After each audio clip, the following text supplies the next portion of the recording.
Welcome to the From Concealment Podcast, the show for firearm enthusiasts who like to shoot, train, carry, and compete. Get ready for some shooting and sight, firearm and accessory reviews, and of course, insight on concealed carry. And now, broadcasting from behind enemy lines in the From Concealment studio, it's Pete Mitchell and Dan Sams.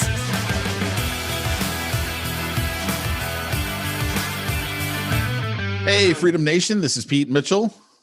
And I am Dan Sams. You're looking awfully red today. I think it is this Edison bulb right here. It gives a very red glow to me.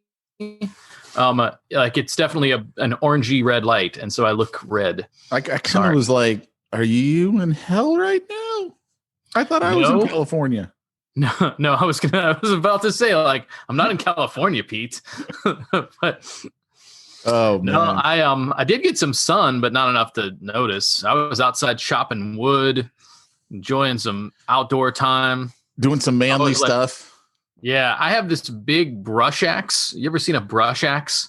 I can't say that I have. It looks like a piece of medieval weaponry. It's like a big hook that's like this big, but it's weighted like an axe. You put it on an axe handle, and it's just gnarly looking. And it's great for like chopping up shrubs and whatever.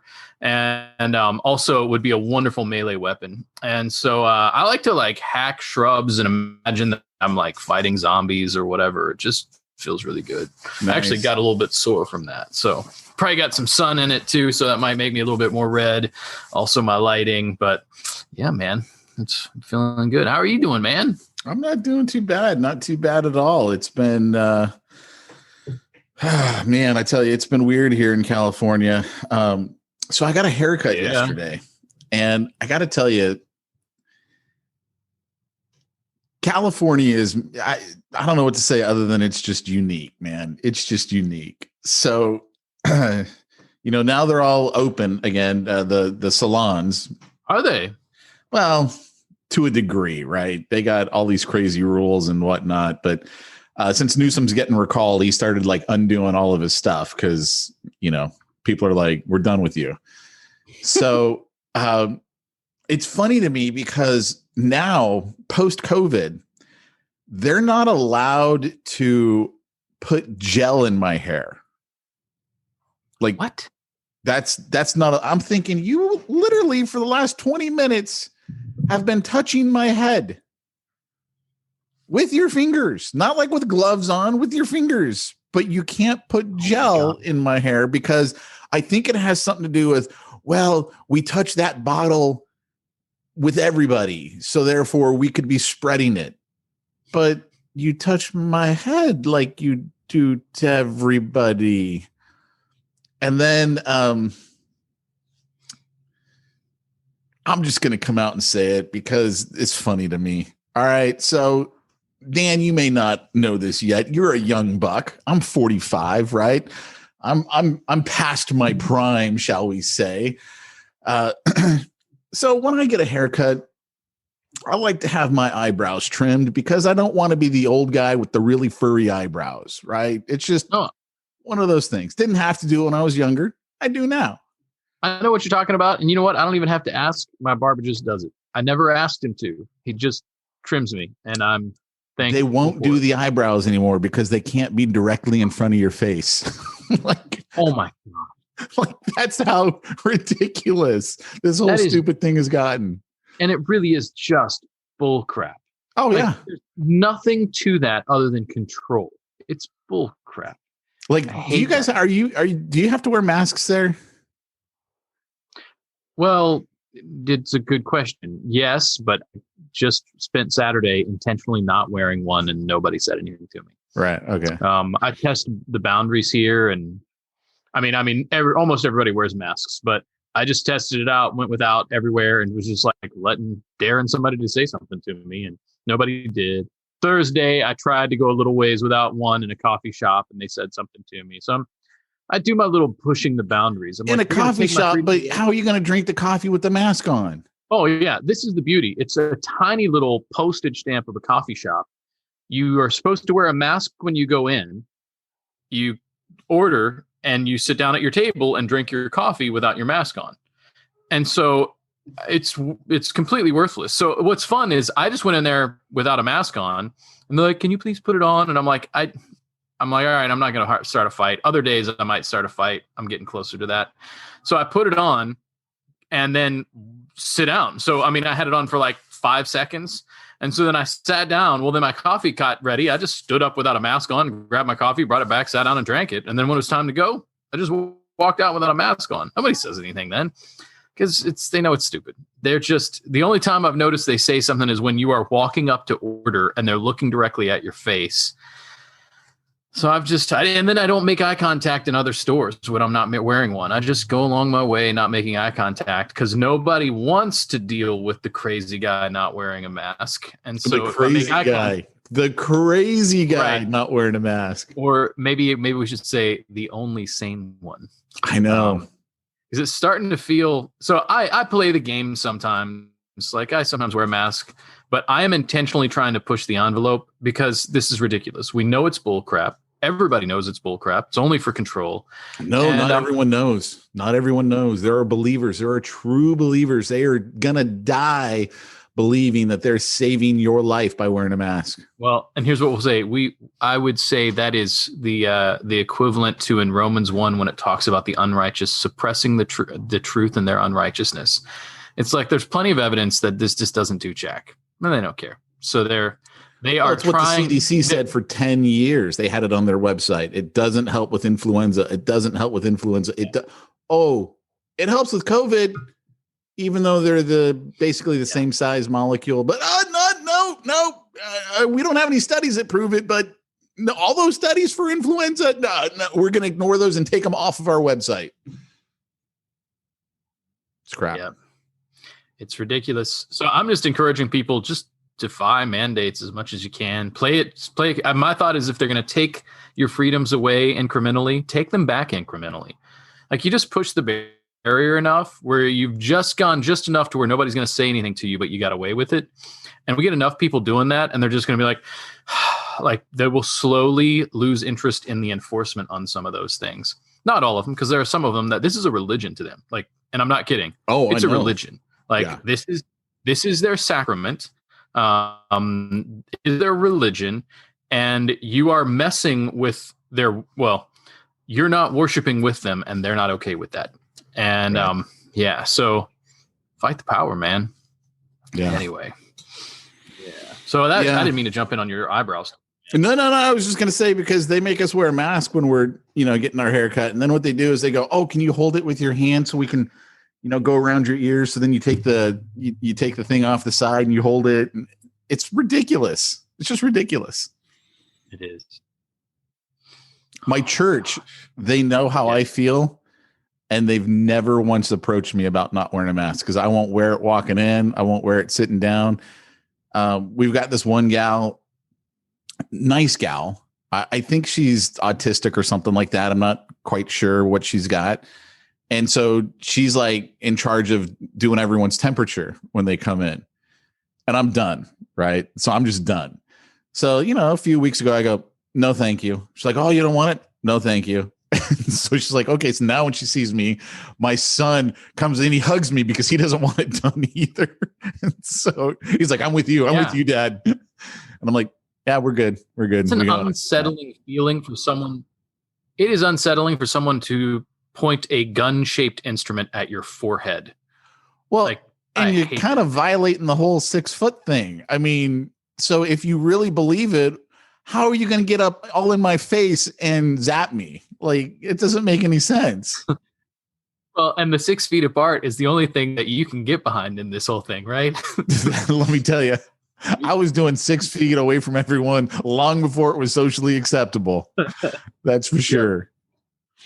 Oh, man. So, yeah, what a time. What's really interesting is to talk to, I got to choose my language carefully, but to talk to freedom-loving people who are growing increasingly frustrated, using very nice words for how they're feeling and what they're planning. They are not, there's a line we're getting real close to. And if that line gets crossed, things get real hairy real quick. And I think we have examples. Actually, like I think the Atlanta shooting is not an example of a freedom fighter, but it is an example of someone who is mentally unwell, and the whole situation of being cooped up and not being able to interact in a healthy way with people is making it worse. And so this, you put that together with. But how locked down has Georgia been? Like, if we're going to make that claim, I'm really curious because I don't know enough about Georgia. Georgia might not be as bad. I don't know. But what we know is nationwide mental health is huge. Fine. Yeah. And so it may not be as bad in Georgia or whatever, but like people are not well. And I talk to a whole lot of sane people that are like, I'm really getting disturbed here. And I think if the sane people are feeling that way, what's going on with the insane people? And there's some legitimate concerns there. Yeah, one of my best friends, his daughter has been seeing a therapist for years and has genuine issues where she needs to see a therapist. And he was telling me that right now it is so hard to find a therapist that is taking on clients because they are booked. All of them are just packed. Yeah. And the only one he could find, like he needed to find a new one for, I don't remember what the reason was. But he had to find someone who wouldn't take insurance because they weren't booked. Like if you're taking insurance, you're booked solid. Booked solid. Yep. Yeah. Actually, so then my wife is a licensed counselor, and she's booked to her capacity. Now she could start working more days of the week, but she's intentionally trying to stay part time, and she is slammed. Yeah. And yeah, it's interesting. And then it's interesting the way she talks about new clients coming in and how bad a shape people are. It's rough. It's not a good situation. Yeah. Not at all. So, hey, one thing I wanted to share, this was some good news over the weekend for us, or it happened maybe late last week. I don't remember exactly when I first saw it start coming through, but California, for all of our drinking game people, it's going to be a heavy dose of California here. I think the exact word is in California. Yeah, in California. You got to say in California. That's the game. That's the phrase. So in that's California. The magic drinking phrase. We have an assault weapons ban. Now, I know what you're thinking, Dan. You're thinking, well, what exactly is an assault weapon? Well, in California, it is a certain look, shall we say. It is cosmetic in nature. It is not have anything to do with round. It doesn't have anything to do with caliber. It doesn't have anything to do with speed of trigger pull, since everything's a semi-automatic anyway. It's purely cosmetics. So like you've got a relative here in California, and you connected me with them because they needed some help. They wanted to get an AR platform, and they wanted to know what was legal here in California. And it's like, well, we got an assault weapons ban. So this is how your AR has to be configured in California.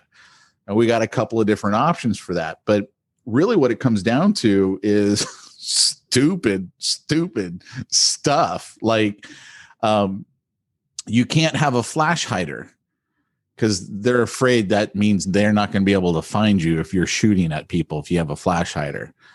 So you put a muzzle brake on it, which while it is much brighter, it actually gives you much more control over your firearm. So clearly whoever wrote the law did not know what the heck they were doing by forcing everyone to have more control of their AR platform.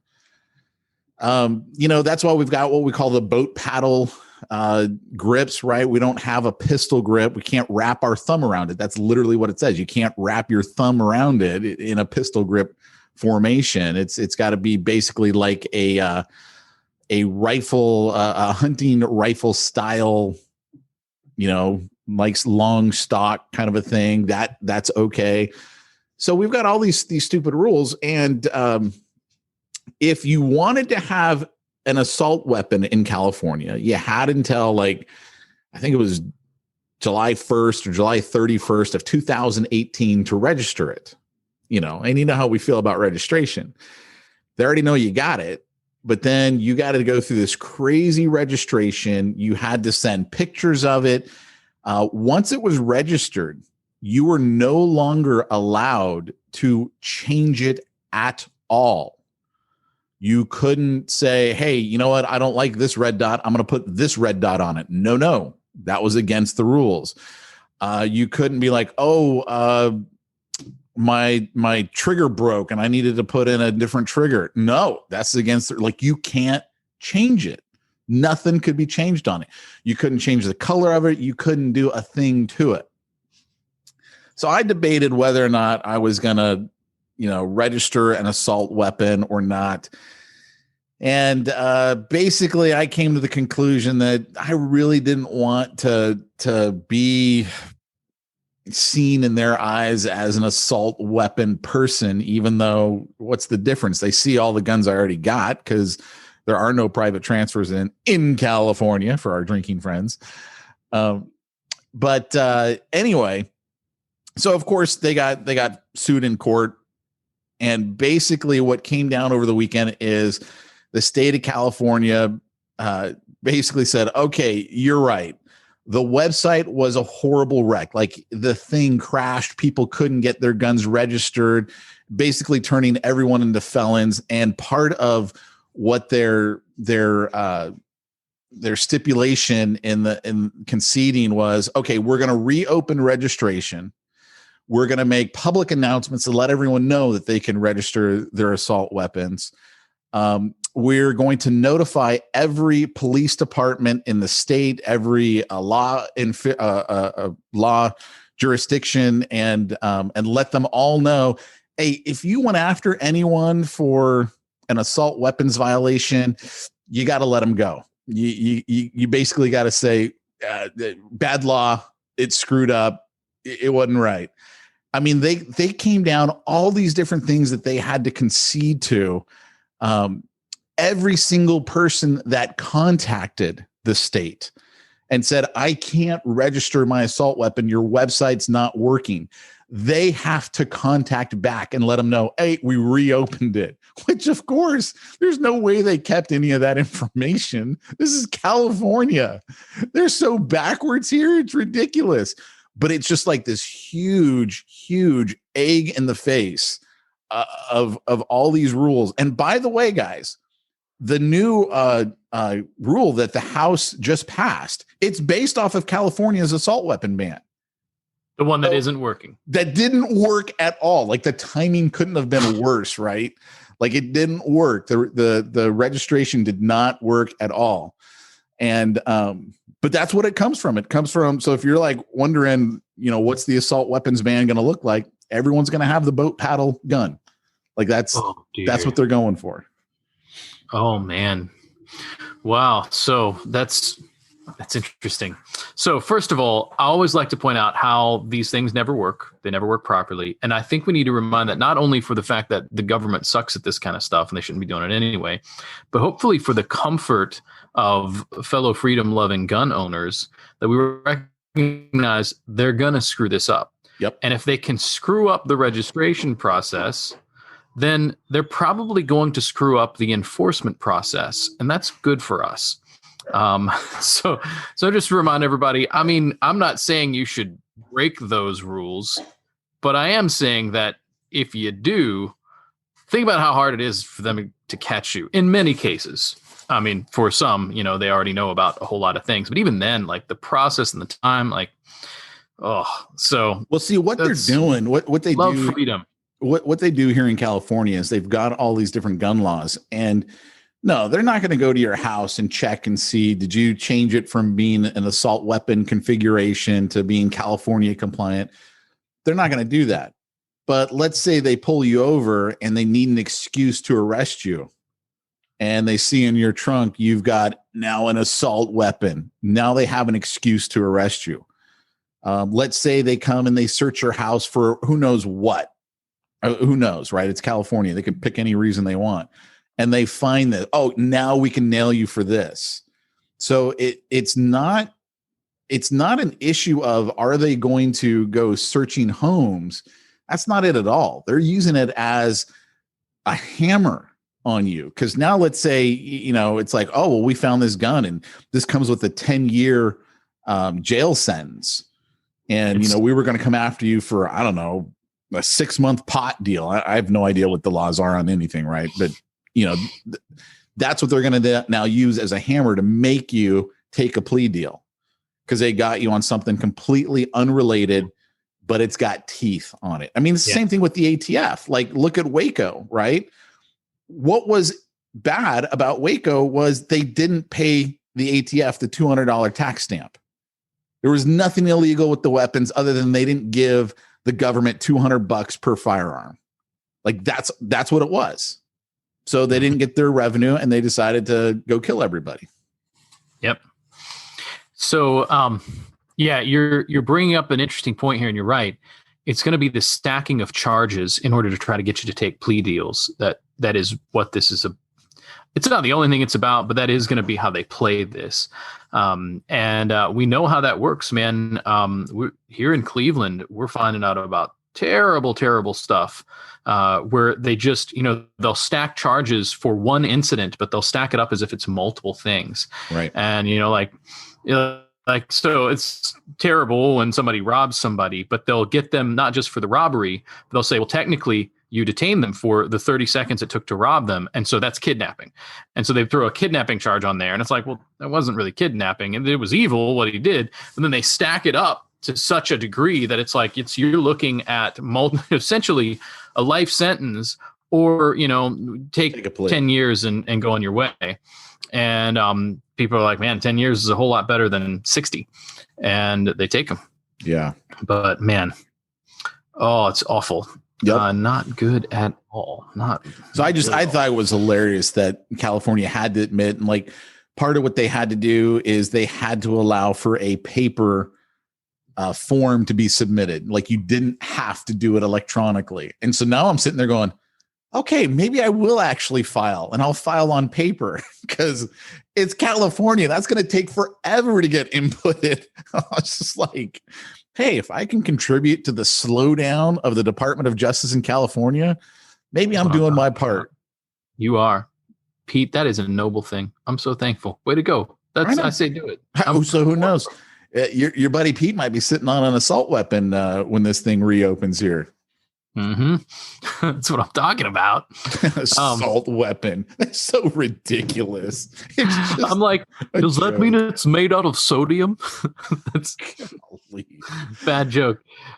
Hey, so Black Ops is telling us over here that even featureless grips might be in question with the new ban. That theoretically could still not get a pass, which is that would make things even worse. So interesting stuff here. Yep. Yeah. So what a time, man. I'm intrigued as to all that's going on. There's Republicans doing their best to block some things. Feinstein's threatening to kill the filibuster. There's all kinds of political maneuverings going on right now, and so I'm intrigued. I'm just kind of watching and planning. I think we're going to see at the midterm election, I think we're going to see a switch back, because one of the things our country is famous for is they really don't like seeing all three parts of the government, not parts, but, Senate, House, and President all be the same party. Like they kind of like a little bit of gridlock, I think, because they don't like change. Like, they're sick of the change. So I think we're going to see a swing at the midterm. I think so. Well, there's so many things, especially related to border crisis stuff, that are stirring people up. I don't know if you saw, just like today, Project Veritas released pictures of the holding cells at the border, and it's awful looking. I mean, like, people are stacked. Actually, they've got the Mylar blankets sleeping on hard floors, and it looked like they had wrapped bodies because people are sleeping. And you realize, no, these are living people, but they are stacked together and so close. And I'm like, this is heartbreaking. And no matter where people are on that, those images are bad optics for the people in control. And so I think you're right. I think those kinds of things are going to. And it's kind of hilarious how the Biden administration is trying to blame the Trump administration. And they're saying, we inherited a border that was a mess. No, you inherited a border that wouldn't allow anyone in. And then you said everyone can come in, and now you have a mess. Like, you cannot blame that on Trump. This is 100% your fault. In 3 months, this is what you did. Yep. Yeah. Oh, and it's going to keep getting worse, man. Well, interestingly enough, I'm gonna give a cautious recommendation. Watch the documentary Uncle Tom Saturday night. Really interesting, but it's about Black conservatives and how they are really treated horribly by the Democratic Party, but then just the Republicans don't even realize what opportunities they have. Right. But they get into how, the Black vote has been controlled largely in the last however many years by Democrats, doing all kinds of wicked things as a result. And one of the things that we're pointing out is they're like, man, we're getting dropped to the side because of the interest in the illegal vote that the Democrats have. And so really interesting things kind of geopolitically happening related to how the Democrats are screwing over minorities.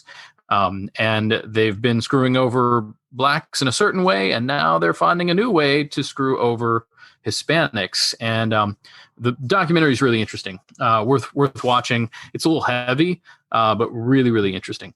What's it on? Is it on Netflix or Prime? You can watch it on Amazon Prime. But one of the things, actually, not to go too far into this, but you got all these Black conservatives that are brilliant. People don't realize, like, Thomas Sowell is not just the premier Black economist. He is the economist. Like, he is the hero to Republicans and conservatives alike. It's not just, oh, yay, look, a Black conservative economist. It's like, no. He's our hero in economics. And he happens to be a Black guy. And so in the documentary, they were talking about, like, why is it that I know who Cardi B is? And everybody's happy to tell me about Jay-Z and that he used to sell crack. And I might know about some basketball players, but like we're running the economics right now and nobody cares. Like, why? It's like I have a rich uncle who's super successful that nobody wants to let me know about in the media. Why? And really, really interesting how there's some indictment against the media. And I would say some indictment against Republicans who are really not leveraging connections with African-American conservatives. They just have been left to the side to some degree. But the documentary is just interesting. And like, if you're not familiar with Walter Williams, Thomas Sowell, some of these dudes, they're just brilliant. And this movie gives just a little bit of a nod to them, not to mention some other things going on. Highly, highly recommend. Great documentary. Well, I find it really interesting that like a lot of the Black conservatives that are out there, they're getting like censored by big tech as well. Oh, like, yeah. Big time. I mean, Clarence Thomas, his whole documentary that was on, I don't know if it was Netflix or Amazon, but then it got banned off of there. And it's like, dude, he's a Supreme Court justice. Like, I don't even like Ruth Ginsburg or RGB, whatever the heck, her name is, right? It's like, okay, she's gone. But I would have a problem if all of a sudden they're like, hey, we need to ban that documentary off of Amazon. And I'm like, dude, she was a Supreme Court justice for decades. Like, no, let's not ban that. I don't agree with almost everything that came out of her mouth, but come on, man. That's like Americana. That's history. Yeah. I don't want to get rid of it. We need to know history. Well, that's brings up a whole other can of worms about the type of things that are being kind of pushed away as if they don't exist anymore. Which actually I'm going to get onto a whole soapbox. That movie gets into so many interesting things related to even that. I won't go into it too much because I don't want to ruin it for you. Also, it's the kind of thing that if you only hear a little bit of that, it's you get into a tricky kind of situation. It's just, you gotta hear the whole thing. It's super interesting. Before I forget though, Cameron has mentioned, hey, if they push H1N1, they're gonna snake the midterm. HR1, not I'm sorry, H1N1. H1N1. Sorry, HR1. Sorry. I think he's got a point about that. I don't know if you all have looked into what's going on with that House Resolution 1. Essentially all kinds of things related to redistricting, related to campaign finance. This is a whole lot of things that clearly are a little bit of an effort to get a little sneaky. And who knows, they might be stealing this election anyway. It's a little bit harder, I think, to steal midterms. But it is. It's a lot harder because you have to flood so many different districts with votes. Exactly. Well, because remember, one of the things that was coming up related to the presidential election is there was all these ballots where people only voted for president. And that's a little bit easier to do, right? But if you're going to try to control every district related to House and all that kind of stuff, that's a whole lot more work and a whole lot harder to do. So it will be very telling if we see a move towards the right, a significant move on here. It might not just be a pendulum swing. It could be that people are like, we know what happened. And it might be kind of telling as to what happened in 2020. And I think what we're going to also see too is by midterms, Harris will be president. Yeah, I wouldn't be surprised. What about that meme? What about that meme? How can Biden come confiscate my guns when I keep them upstairs? I know. That was a good one. One of my favorites. I tell you what, watching him fall like that, I'm just like, this is elder abuse. Like, what have they, like, this is awful. I'm against pretty much everything that dude stands for. And I'm still watching an old man fall down on national TV. And it makes me sad. I'm like, man, this is wrong that they put him in this situation. And of course, I think you're right. I think they don't intend for him to be in that situation long. He's going to fall over the side of the stairs next time. I really want, because who's putting all this crap in front of him that he keeps signing these executive orders? Like, he's not thinking this stuff up. He's going to bed early. Like, that's like a well-known thing for him, that he closes down the White House and is like, okay, we're done for the day. Like, really early. He's just like, he's done, physically done. Can you imagine? Like, this is real. Like, that's what our president does right now, is he doesn't have the energy to function fully. So, I mean, what that means is he's done. Everybody else is doing their thing.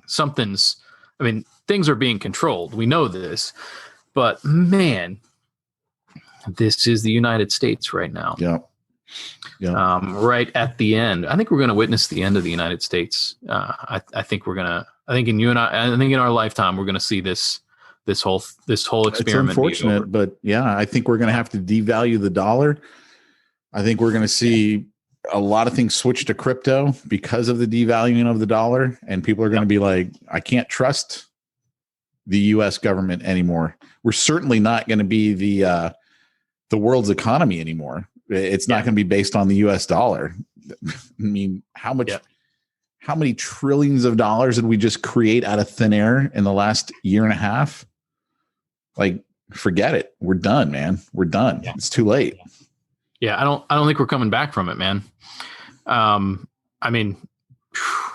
know what could we do? Sue China for the Wuhan virus and get them to eliminate our debt? Like, what? There's no real viable options to get out of this hole. And this, by the way, reminds me, it's old, but in 1976, this guy Francis Schaeffer wrote this book called "How Should We Then Live?" And then he did a series of videos, kind of small documentary style movies, I think in the early 80s or might have been late 70s also. But he's comparing, keep in mind, this would have been like 80s at the latest, but he's comparing the fall of the Roman Empire to the Western world, specifically to the United States, and the disintegration of our culture. He was calling what's going on now back in the 80s and 70s. Brilliant man. And he's just like, here we go. And of course, anybody who studied history related to the fall of Rome, there was so much going on related to internal mess in Rome that, I mean, it was disintegrating from the inside. All kinds of financial and cultural issues. It was just falling apart. And so attacks from the outside barely had to do anything. When was it the Huns that sacked Rome? They didn't even stay that long. Like, they got in and out and it was no big deal. And it was almost like a joke. Like, it wasn't like they came and took over Rome. And so I think we're seeing a similar thing. And man, we are ripe for that right now. Great set of documentaries if you get the chance. They're old. The production looks really old, but worth paying attention to for the state our society is in right now. Yeah, what a mess. Wow. Yeah. So, yeah, man, we need... Here I am. I should have planned for some fun gun to talk about because we've got too much dark stuff to deal with. Well, let me get some of your thoughts on the shooting that happened in Atlanta. Yeah. I mean, on a bright note, sure. Yeah, I know, right? We'll just keep this darkness going. So tell me, what are your initial thoughts? So a couple of interesting things related to the media reporting on it. So obviously, like, it's tragic. This is heartbreaking. Like, you know, somebody did a bad thing here. One of the things that was interesting to me, though, is that with sorry, hold on just a second. Gotta love that was kids come in. My girls running through, jumping. One of the things that struck me about this was how quickly they tried to make it a racial motivated issue. I know. And the shooter himself, what's that? It was weird, wasn't it? It was. And so what was interesting is the shooter himself gave, I mean, he's a disturbed man. This dude he's insane. And his whole thing was he had a sexual addiction, and this was somehow his way of fighting that, which is nuts. Like, this is not a person in touch with reality, no matter how you cut it. And so we, to one degree, we can't listen to what he's saying and trust him. On the other hand, when a person commits an act like this and gives you their insane motive for it, that probably is their motive, right? And so when the news is like, no, this was racial, and he's like, no, it was because of my sex addiction and blah, blah, blah, blah, blah. And he didn't go around killing Asian people anywhere he could see them. He went to massage parlors specifically. And interestingly enough, his plan was to go to Florida and attack sex shops down there, which my understanding is what he was planning to go to. Nobody was Asian there. And so it's interesting, like, this was a crime of convenience, and it happened to be that the massage parlors in his town are Asian run. And so it's just interesting, though, that, like, they're trying to push a racist narrative and ignoring the fact that there is a mental health, and I would say a sexual addiction issue at play here. Of course, as a believer, I would say there's a sin issue here. Yeah. And so that was what was interesting to me, is we skipped right out of the things that are going on to talk about something completely unrelated that needs to be considered, but isn't the thrust of what's going on. So that was one thing that stuck my mind. I don't know. Do you have some thoughts on it? No, I just,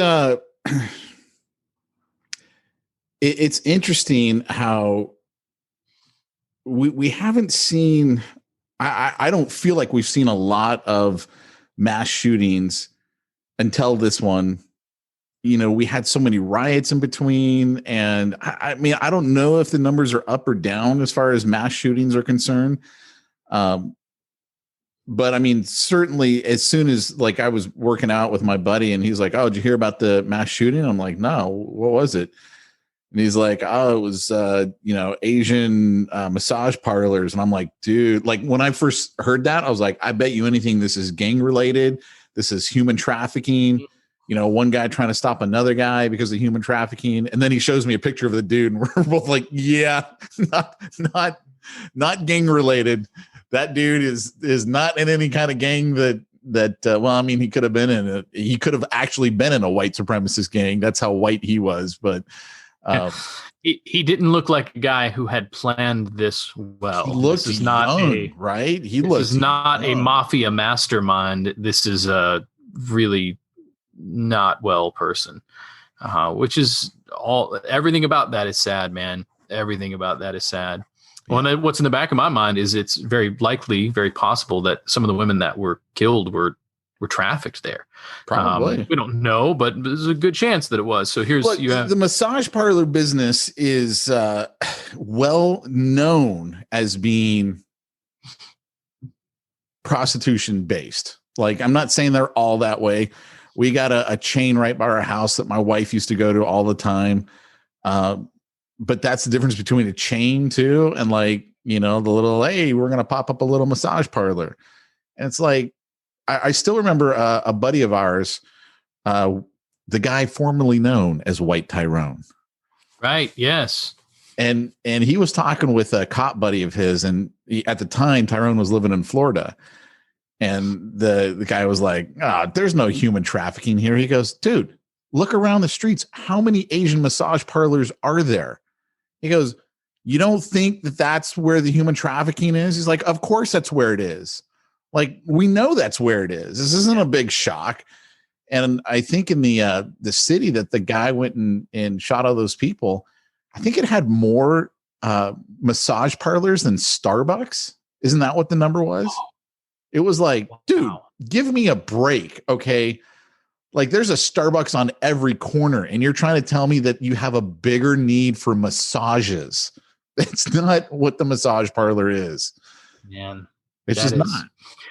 So I got to keep it vague, but I have a friend who before she became a Christian ran a massage parlor, worked in and ran, and it was the way she explained how the people could respond to. So she's like, we had a legitimate massage business, but also there was a setup where, like, people could go online and order a particular type of service, and that was serviced in the same building, sometimes by the same people, as I understand, but that they had a whole, dark web way of running that. And her explanation, she's like, she wasn't directly privy to how that was run, but she was absolutely a part of it. She will acknowledge. But heartbreaking. She has a really wonderful testimony of God sparing her from all that, which was kind of awesome. But it happens. And, like, that was just kind of a small time venture at the same time. So I can only imagine in a place like that, where you have that many massage parlors like that, how much of that is going on. Yeah. It's, and I mean, the other thing too is, so my buddy who was, he goes, well, what do you think about this? I'm like, well, it sucks because, they never let a good tragedy go to waste. So they're going to, this is why we need more gun control, as if that's going to even come close to fixing the problem. Like, my point, whenever I hear someone go, we got to take away guns for that, I'm like, okay, why don't we just make murder illegal? Yeah. Come on. Because that's all we're doing is we're literally, like, putting a Band-Aid over a gushing wound. It's not going to do anything. Like, that's all you're doing is literally hurting the good guy. And, I wish somebody there had been a concealed carry person. Exactly right. I wish somebody there had, been like, hey, I got to protect myself because there's crazy people out there. I remember someone asking me, because every time I go anywhere, I'm like, I got to go gun up. And, like, I tell my wife, I got to go gun up, and then, we'll head out. And I was going to some follow-up doctor appointments after I had those surgeries. And she's like, taking your gun to the doctor? I'm like, dude, there was just a shooting at the ER the other day. I'm like, why would I not take it? Yep. Like, I don't care that I'm going to a doctor's office. People still go crazy there. Probably more so there. You're exactly right. Got a gun up, stay strapped or get clapped. Exactly right. Exactly right. But hey, thankful for those good guns, man. Man, what a time we are in. Hey, before I forget, Cameron just shared he shared a fun gun for us before we jump off of here. And on a light note, it's probably worth pointing out, it is a 410 complete upper for an AR-15. Comes with a 10-round magazine and sights, interestingly enough. $310 to have a 410 upper put on your AR. That's kind of fun. I'm trying to think what all I would use it for. The lower? Well, that's what I want to know. And I'm thinking through a 410. I think it might. I'm trying to think of the length of a 410 shell. I think it might mounts right up to the most standard 223 556 AR-15 lower receiver and can shoot. Yeah, I guess so. Yeah, there you go. That's kind of fun. I think I found my assault weapon. Yeah. Well, I'm thinking through all kinds of things here, man, because a 410, for home defense, that's not going to go through walls. I'm not sure that I don't know. I'm not sure about what kind of damage it's going to do. At the very least, man, you take that squirrel hunt, man. Like there's some fun to be had in a 410. Good stuff. Yeah, that just looks fun. It really does. I'm interested in this. I am definitely interested. Cameron is on the ball with this stuff. Cameron's given the yes. I'm sorry, Black Ops. I didn't use your actual name. Sorry, code names only here. Yeah. So no, that's a great idea. And it's cheaper than the upper I'm getting ready to buy, man. I'm planning to get a Patriot Ordnance upper for a pistol. Nice. I'm going to do adjustable gas block, and we're going to get this thing ready for a close range battle. It should be fun. So interesting. Yeah, that's in process. That's some dudes in the know. Oh, hey, Cameron or Black Ops is saying that's California legal. So yeah, because the caliber, only 50 caliber is banned here, so you can do 410. Yeah, it's just you just got to have the boat paddle unless you register it as an assault weapon. Yeah. See, here's what I recommend. Just every now and then take that boat paddle off just to break the rules for a little bit. Get yourself used to it, Or, I mean, only hypothetically in a book like a novel. I cannot speak to any of this whatsoever, so I shall not say a thing. It's probably wise, Pete. I was telling somebody something yesterday, and they're like, not to say that to like anybody else, but like people like me that you can trust. And I'm like, sure. Yeah. Yeah, no, it's I have a friend. Let me just say this. I have a friend who one of the cool devices that they've created is this magazine that'll fit into your AR platform, and it screws in.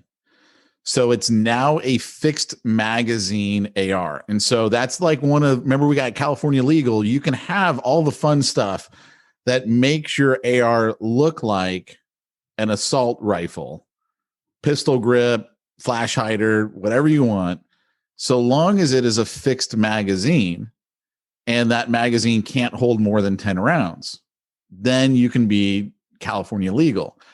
And my buddy calls that his Traveler. So he screws it in whenever he's traveling. When he gets to where he's going, he screws it out, and now he's got his fully functional firearm. Of course, that's only when he travels outside of the state of California, mind you, and like Arizona or Nevada. And then he'll go use his firearm there, and then he'll put this magazine back in, screw it back in. Now it's a fixed magazine, and then he comes back into California, and he's good. He calls it his Traveler. Party on, man. Yeah, I like that. I like finding ways to get around the rules. That's why I really liked that. We talked about it, that AR carrier group that turns your AR into a bolt action. Remember we saw that? That was really nice. My buddy and I were talking about it. We were both like, I was thinking for my 308. Both of us were thinking about for our 308s of putting a little bolt action in there. And then you don't have California compliant. Handy, man. Those kinds of things they'll get you around it for now until we finally witness the downfall of the state of California. It's coming because tax season's here, and they're going to see just how badly the state got hit with tax revenue, and they're going to be sitting there like crying to the feds going, you got to bail us out. We need money. Like, they don't realize how little they're going to get this year. It's going to be crazy. Think about that. One of the largest states in our union is going to need a bailout. Yep. With some of the largest companies, some of the most successful data companies, they're going to need the bailout. Yep. That's telling you something. Yep. Yeah. Anyway, interesting times, my brothers. Interesting times. Yep. So, yeah. Well, anything else we need to talk about before we jump off today, man? No, I think we're good. Good. All right. Well, hey, everybody. As always, check out learms.net or come into the shop. We continue to keep stock. We continue to keep a solid. We're selling stuff like crazy, but we can get stuff. We have stuff. And so come on in, check it out. Also, as always, sign up for some training. I'm going to highly recommend signing up for the oh man, I'm drawing a blank on what it's called. The simulator. Sorry. Simulator training is a great time to do that. It's not going to cost you an ammo. And it's about the same price as actually having private lessons. And so you just can't beat it. Come on out, check it out, learms.net, and we will see you soon. Cool. All right, guys. We'll talk to you later. Take care, everybody. Bye-bye. Bye. You've been listening to the From Concealment podcast with Pete Mitchell and Dan Sams. Be sure to tune in next week for more gun talk. Also, check out the From Concealment website for more shooting-related goodness at FromConcealment.com.